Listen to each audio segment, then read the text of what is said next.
Hello students, हम issue of shares में आज फॉरफीचर ऑफ शेयर्स पढ़ेंगे। पहले हमने वीडियो में पढ़ा था, पिछले वीडियो में शेयर इशू कैसे करते हैं और उसकी क्या अकाउंटिंग एंट्रीज होती हैं। लेकिन जब शेयर इशू करते हैं तो कुछ शेयर होल्डर जो डिफॉल्टर होते हैं, जो अलॉटमेंट या कॉल मनी पेमेंट नहीं करते हैं, उन शेयर होल्डर के हम शेयर वापस कॉल कर लेते हैं, यानी कैंसिल कर लेते हैं, और उन्होंने पहले जो अमाउंट पे किया था एप्लीकेशन पे और अलॉटमेंट पे, थोड़ा बहुत जो अमाउंट पे किया वो भी फॉरफिट कर लेगी कंपनी। तो कंपनी कोई शेयर होल्डर अगर पैसे नहीं देता है और कोई कॉल ड्यू रख लेता है और उसको अनपेड अमाउंट वो पेमेंट नहीं करता है, तो कंपनी उसको 14 डेज का नोटिस सर्व करके 14 डेज के बाद वो शेयर फॉरफिट कर लेगी और अमाउंट भी फॉरफिट कर लेगी। तो कंपनी वापस जब शेयर ले लेती है, कैंसिल कर लेती है या उससे जब्त कर लेती है शेयर होल्डर से, तो उसको बोलते हैं फॉरफीचर ऑफ शेयर, यानी शेयर को जब्त करना, सीज करना।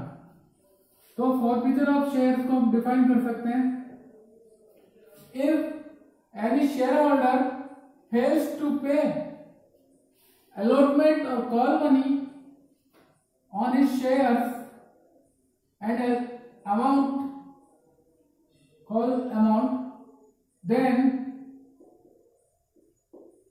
his shares and allotment amount paid by him is forfeited after serving him notice of 14 days as per terms of article of association. It is called forfeiture of share. Means if any shareholder does not pay his due amount or unpaid amount, then company serve him 14 days notice, and after this 14 days company forfeits shares and amount both from the shareholder, is called forfeiture of shares. तो ये forfeiture of share का मतलब है company वापस share ले लेती है। अब जो शेयर में फॉरफिट करके रखे हैं कंपनी ने, ये कंपनी है, ये एक्स के पास 200 शेयर है, ये कंपनी ने फॉरफिट कर लिए, एक्स से ले लिए 200 शेयर भी ले लिए, उसका अमाउंट भी ले लिया, फॉरफीचर ऑफ शेयर। तो ये शेयर फॉरफिट करने के बाद कंपनी मोस्टली इसको वापस किसी एक्स वाई को रीइश्यू कर देगी, तो इसको बोलते हैं reissue of share. Forfeiture of share and reissued again to Y is called reissue of share. तो शेयर जब रीइश्यू करती हैं तो उसको बोलते हैं रीइश्यू ऑफ शेयर। तो इसको हम डिफाइन कर सकते हैं, reissue of forfeited shares means forfeited shares can be reissued to another person at par, at premium or at discount. Discount on reissue can't exceed forfeited amount. When company forfeits some share from any shareholder, then these shares can be issued to another person at discount, at par or at premium. Generally company discount पे reissue नहीं कर सकती originally share, but reissue करते समय वो discount allow कर सकती हैं। तो स्वेट इक्विटी शेयर को डिस्काउंट पे इश्यू कर सकते हैं और दूसरा रीइश्यू करने पर शेयर को डिस्काउंट पे इश्यू कर सकते हैं। बाकी कंपनी शेयर को डिस्काउंट पे इश्यू नहीं कर सकती। हाँ, अब डिस्काउंट की बात करें तो डिस्काउंट जितना अमाउंट हमने उससे फॉरफिट किया है उससे ज्यादा दूसरे आदमी को डिस्काउंट हम नहीं दे पाएंगे।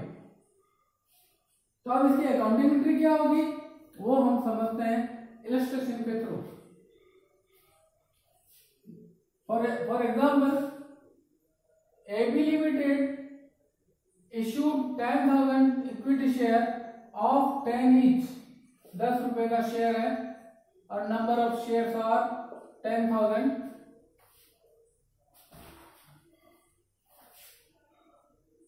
amount is called as follows: on application 3, on allotment 4, and first and final call 3 rupees, total 10 rupees face value। इस तरह से कॉल करेंगे। अब इसमें एक शेयर होल्डर अमाउंट नहीं पे कर रहा है। कौन पे नहीं कर रहा है? हम देखें किसका कॉल सिनेरियो है। नीचे लिखा हुआ आपको इंफॉर्मेशन दिया होगा, मिस्टर एक्स डिड नॉट पे allotment in call money on 200 share. Mister x को हमने 200 शेयर अलॉट किए थे, इश्यू किए थे, उसने अलॉटमेंट नहीं दिया और फर्स्ट एंड फाइनल कॉल भी नहीं दिया, तो उसका कौन सी एरियर है? तो एक्स के केस शेयर हम फॉरफिट करेंगे।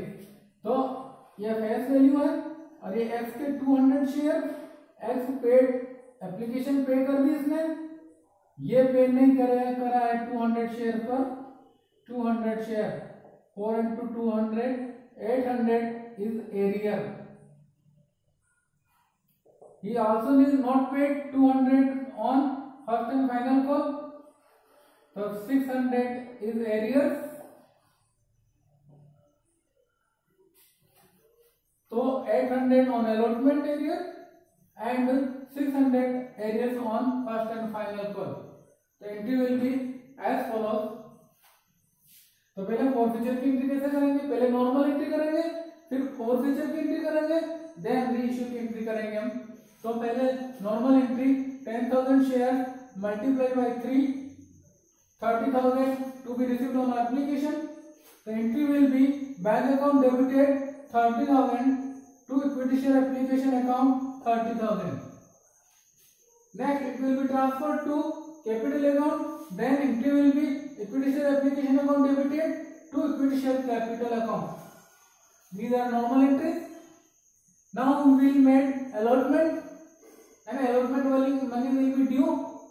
Entry will be equity share allotment account debited 40,000, 10,000 multiplied by 4, and to equity share capital account allotment money is called. When we received allotment money, then it is found that 800 are arrear. Mr. X did not pay 200 on 800 shares. So now entry will be bank account 800 will be reduced from 40,000. So remaining amount 39,200 received. It is debited to bank account, and costing arrear will be debited to costing arrear account debited by 800, and equity share allotment account 40,000 credited. Now we will make first and final call 10,000 by 3. Then entry will be equity share first and final call account 30,000 to equity share capital account 30,000. Now 600 is arrear on first and final call, then 600 will be reduced in amount, then entry will be bank account debited 29,400, costing arrear account debited 600, and to equity share first and final call account will be credited by 30,000. These are entries for making calls. Now we will pass entries for forfeiture of these 200 shares of X. Then what entry will be? अब forfeiture की entry करते समय सब reverse effect जाएंगे। पहले capital account credit हुआ है, जब कैपिटल अकाउंट क्रेडिट हुआ है तो जितना क्रेडिट हुआ है उतना हम डेबिट करेंगे वापस।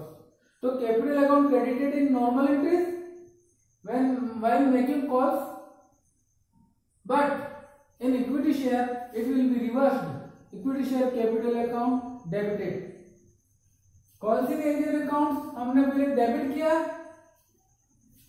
फॉरफीचर में कॉल्सिंग एरियर को क्रेडिट करेंगे, और बैंक अकाउंट जो अमाउंट मिला था उसको डेबिट किया था, तो जो मिला है अमाउंट एक्चुअली रिसीव हुआ है उसको हम क्रेडिट करेंगे। तो कैसे एंट्री पास करेंगे?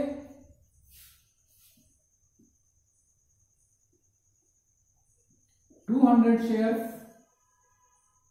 टोटल 200 शेयर्स हैं। और कार्ड ऑफ फेस वैल्यू, जब जब कॉल किया हमने क्रेडिट किया है, तो जब जब भी कॉल करते हैं तो हम क्रेडिट करते हैं कैपिटल अकाउंट को, तो जितनी कॉल की हमने, जितना फेस वैल्यू कॉल किया है उतना ही वापस डेबिट करना। यहाँ 10 रुपए फेस वैल्यू है और 10 rupees called, all amount is called, then 10 rupees will be debited, 2000 amount will be debited. Now calls in area is total 800 and 600, it is 1400. So now calls in area will be credited by 1400. तो हम ये देखेंगे 2000 हमने call किए, out of this 1400 is unpaid यानी arrears है, it means balance amount is received, actually received. तो out of 2000 1400 and arrear and 600 is received, तो received amount will be credited to share forfeited account. Actually we forfeited this amount and call back his shares. This entry will be made for the forfeiture of share. In this entry, all the effect will be reversed. Formerly, capital account was credited, but at the time of reissue, it will be debited. Previously, calls in area is debited. Now it will be credited, and amount received was debited. And now in this entry it will be credited. So all the effects will be reversed. अब बात करते हैं, ये forfeiture की entry हो जाएगी। अब बात करते हैं री इश्यू की। तो इसको री इश्यू कैसे करना है, तो हम आगे देखते हैं information. His shares were forfeited, तो फॉरफिचर की एंट्री हो गई, and reissued at ₹9 as fully paid up. 9 ये इश्यू प्राइस है, एंड फुली पेड अप का मतलब 10 पेड अप मान रहे हैं हम, पेड अप 10 मान रहे हैं पर रिसीव 9 कर रहे हैं। हियर डिस्काउंट ऑफ 1 रुपी, तो 10 रुपए का शेयर हम 9 रुपए में इश्यू कर रहे हैं, तो 1 रुपए का डिस्काउंट है। री इश्यू पर अपन डिस्काउंट हम दे सकते हैं।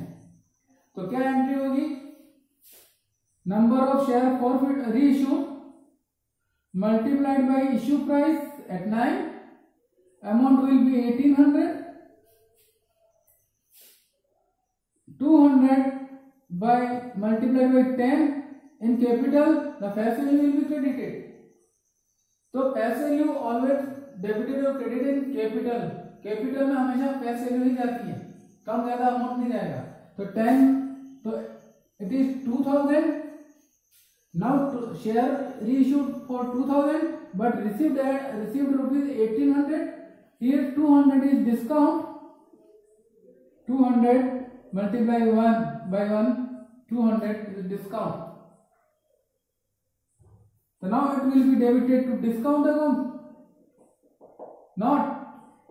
यहाँ डिस्काउंट को डेबिट नहीं करना है आपको, यहाँ डेबिट करना है इस डिस्काउंट का जो फुलफिल है, डिस्काउंट का जो कंपनसेशन है हम फॉरफिटेड अमाउंट से करेंगे। तो जब भी डिस्काउंट को रीइश्यू, शेयर को डिस्काउंट पे रीइश्यू करेंगे, तो डिस्काउंट की जगह हमें शेयर फॉरफिचर अकाउंट को डेबिट करना है। Discount account should not be debited here because of it is charge from share forfeited account, क्योंकि हमने पहले इससे 600 रुपए इन शेयर्स पे हमें मिल चुके हैं और फॉरफिट कर चुके हैं, तो डिस्काउंट इसी फॉरफिटेड अमाउंट से हमें वापस अलाउ करना है। 600 रुपए उससे चार्ज किए हमने, फॉरफिट किए, अब इसी में से 600 में से ये डिस्काउंट हम इसको देंगे। तो ये रीइश्यू की एंट्री होगी सिंपल। अब रीइश्यू करते समय हम इंस्टॉलमेंट में कॉल नहीं करेंगे शेयर का अमाउंट, क्योंकि इंस्टॉलमेंट में कॉल किया था पहले तो किसी ने दिया नहीं। अब हम थोड़े से सतर्क हो जाएंगे और सारा पैसा एक साथ, वही 10 रुपए का शेयर है, उसको कहेंगे 9 रुपए एक साथ लेंगे हम। तो 9 रुपए एक साथ मिला, 1 रुपए का डिस्काउंट मिला उसको और 10 रुपए का शेयर दिया। अब शेयर को हम फॉरफिट करते हैं और वापस री इश्यू करते हैं तो उसमें हमें या तो प्रॉफिट होगा या नहीं होगा, लॉस कभी नहीं होगा। क्यों? क्यों इन शेयर को जो हम डिस्काउंट पे इश्यू करेंगे तो जो फॉरफिटेड अमाउंट है उससे ज्यादा का डिस्काउंट हम नहीं देंगे। ये 600 रुपए का फॉरफिटेड अमाउंट है तो मैक्सिमम डिस्काउंट विल बी 600। तो this discount can not exceed this forfeited amount, यानी फॉरफिटेड अमाउंट से ज्यादा डिस्काउंट हम नहीं दे सकते हैं, हमसे कम दे सकते हैं पर ज्यादा नहीं दे सकते हैं। तो यहाँ 600 रुपये फॉरफिट किए और डिस्काउंट 200 रुपये का दिया तो 600 रुपये आए हमने फॉरफिट किए एक्स से, अब वाई को 200 रुपये डिस्काउंट पे इश्यू कर रहे हैं तो remaining 400 is profit for the company.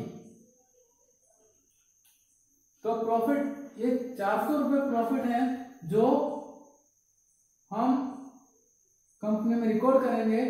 कहां से आया प्रॉफिट? शेयर फॉरफिचर अकाउंट से आया है प्रॉफिट, वो कहां ट्रांसफर होगा? कैपिटल रिजर्व में। तो profit on ratio is always transferred to capital reserve, not in profit and loss statement. This is routine profit नहीं है। बिजनेस और ऑपरेटिंग प्रॉफिट होता तो उसमें ज्यादा प्रॉफिट एंड लॉस अकाउंट में, but this profit is related to issue of capital. तो capital और शेयर कैपिटल और डिबेंचर से रिलेटेड कोई भी प्रॉफिट होगा, कैपिटल नेचर का जो प्रॉफिट होगा वो कैपिटल रिजर्व में क्रेडिट किया जाएगा, ट्रांसफर किया जाएगा। तो ये प्रॉफिट कैलकुलेट करने का फॉर्मूला है, ये फॉर्मूला अपने को ध्यान रखना पड़ेगा। प्रॉफिट ऑन री इश्यू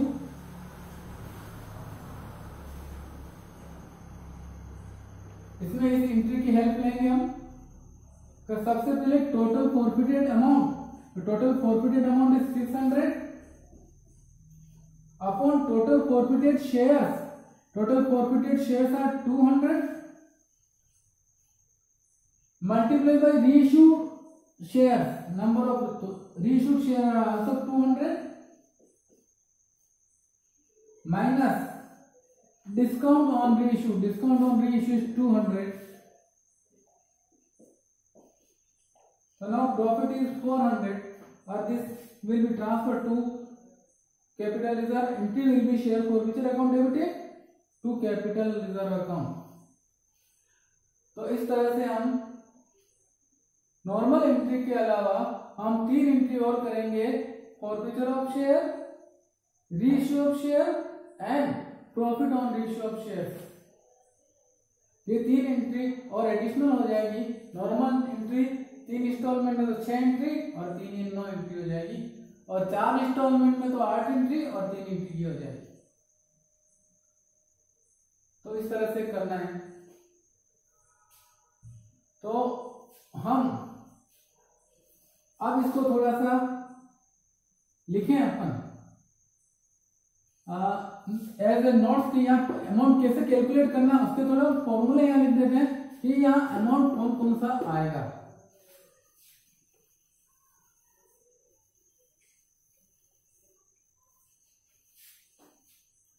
कौन सा अमाउंट आएगा? Number of shares into called up face value.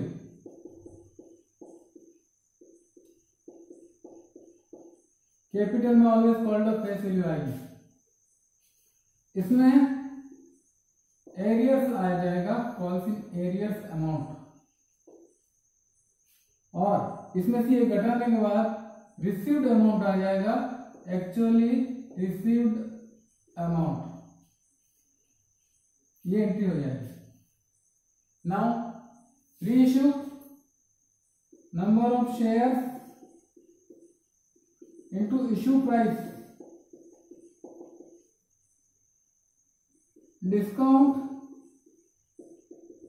if any, अगर कोई डिस्काउंट है तो जरूरी नहीं है डिस्काउंट पे इश्यू करें, पार पे भी इश्यू कर सकते हैं। और यहां आ जाएगा number of shares into paid up value, paid up value. और शेयर फॉरफिचर में ये फॉर्मूले के अकॉर्डिंग आ जाएगा, ये as per formula, as per formula, इस तरह से ये आपको नोट करना है कि ये एंट्री का अमाउंट कैसे किस फॉर्मूले से कैलकुलेट किया हमने, ये सारा आपको नोट करना है। अब बात करते हैं कि री इश्यू अगर डिस्काउंट पे किया है तो शेयर फॉरफीचर ऊपर डेबिट होगा।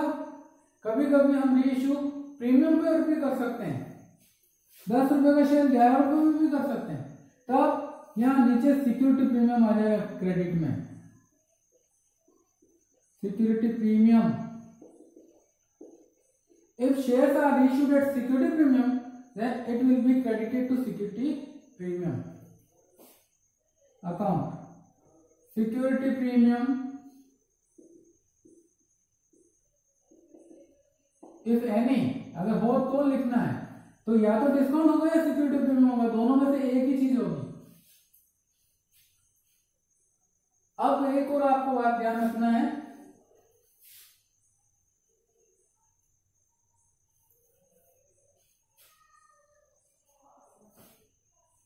इसको हम फेस वैल्यू शॉर्ट में लिख देते हैं, फेस वैल्यू। अब आपको एक ध्यान रखना है, मैंने कहा था कि सारे इफेक्ट उल्टे देने हैं, रिवर्स इफेक्ट देने हैं इसमें। कैपिटल क्रेडिट हुआ डेबिट करेंगे, एरियर क्रेडिट हुआ डेबिट हुआ था इधर क्रेडिट करेंगे, और रिसीव्ड अमाउंट डेबिट हुआ था क्रेडिट करेंगे। एक अमाउंट और आता है, अगर सिक्योरिटी प्रीमियम पे हमने इश्यू कर रखा था share, originally share was issued at security premium, then security premium हम क्रेडिट करते हैं, सिक्योरिटी प्रीमियम अकाउंट यहाँ क्रेडिट करते हैं, तो रीइश्यू करते समय डेबिट करना है, सिक्योरिटी प्रीमियम अकाउंट डेबिटेड। तो सिक्योरिटी प्रीमियम डेबिट करेंगे वापस फॉरवर्ड में, पर सारा सिक्योरिटी प्रीमियम डेबिट नहीं करना है, वही सिक्योरिटी प्रीमियम डेबिट करेंगे जो अभी अनपेड है, जो हम रिसीव कर चुके हैं उसको वापस डेबिट नहीं करना है। Only not received security premium is debited. If not received, receive हो चुका है तो छोड़ देंगे हम, इसको कुछ नहीं करना है। जो सिक्योरिटी प्रीमियम हमें रिसीव हो चुका है वो हमें इग्नोर करना है, छोड़ देना है, लेकिन जो बाकी हैं अभी रिसीव नहीं हुआ है उस सिक्योरिटी प्रीमियम को डेबिट करेंगे। If not received, security premium will be debited only in case of non receipt. तो आपको एक बात और ध्यान रखना है, सिक्योरिटी प्रीमियम अगर रिसीव नहीं हुआ तो डेबिट करना है, और रीइश्यू में सिक्योरिटी प्रीमियम हो तो सिक्योरिटी प्रीमियम अकाउंट को क्रेडिट करना है। यहाँ शेयर फॉरफीचर अकाउंट क्रेडिट नहीं होगा, सिक्योरिटी प्रीमियम अकाउंट क्रेडिट होगा। डिस्काउंट में शेयर फॉरफीचर डेबिट लिखेंगे, पर प्रीमियम की जगह प्रीमियम ही लिखना है। Thank you. नेक्स्ट वीडियो में हम पढ़ेंगे, इसी के एग्जाम्पल इलस्ट्रेशन और करेंगे। Thank you.